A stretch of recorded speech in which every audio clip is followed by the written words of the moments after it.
তো আজকে আমি আমার শাশুড়ির বাড়িতে দাওয়াত খাইতে আসছি। আমার শাশুড়ি আমাকে ভাত বেড়ে দিচ্ছে। শাশুড়ির হাতে আজকে রান্না খাবো। নিজের হাতে প্রতিদিন খাই, তো নিজের হাতে রান্না আর ভালো লাগে না। তো আমাদের জন্য রান্না করেছে গরুর মাংস ভুনা। তো আমি বলছি অন্য কিছু করার দরকার নেই, শুধু গরুর মাংস ভুনা দিয়েই খাবো। বিসমিল্লাহ।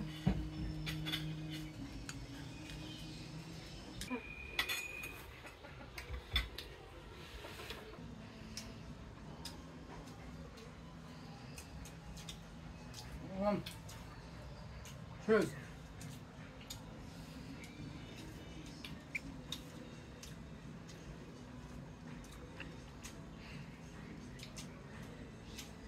সে একটা মজার হার।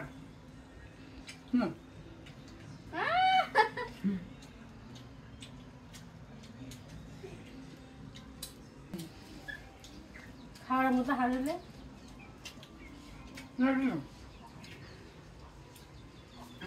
না, আমারটা তো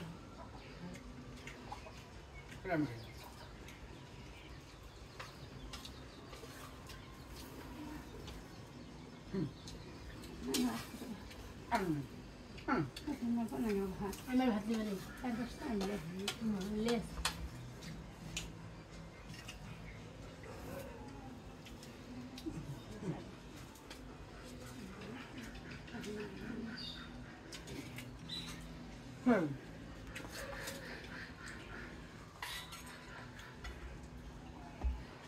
তো এটাই নাম বাবা মা।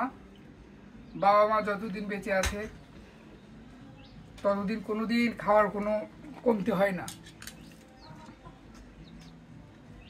বাবা মা হচ্ছে বট গাছ। বট গাছ যেরকম পুরো একটা ঈদগাহ মাঠ ছেয়ে নেয়, তেমনি বাবা মা হচ্ছে একটা বট গাছ আমাদের জন্য।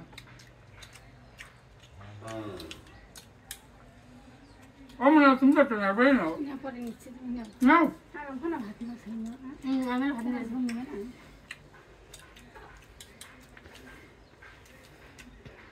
মনা মনে আগে খাইছে মনে আগে খাইছে আর খিদে লাগছিল খাই নিছে।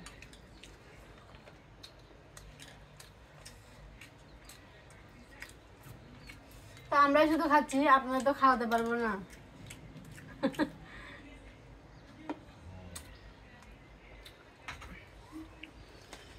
তো আপনারা সকলে ভালো থাকবেন এবং আমাদের ছোট্ট সংসারকে একটু ভালোবাসা দিয়ে যাবেন। তো আমরা খাওয়া দাওয়া শেষ করি। সে পর্যন্ত আপনারা ভালো থাকেন, সুস্থ থাকেন। আল্লাহ হাফিজ।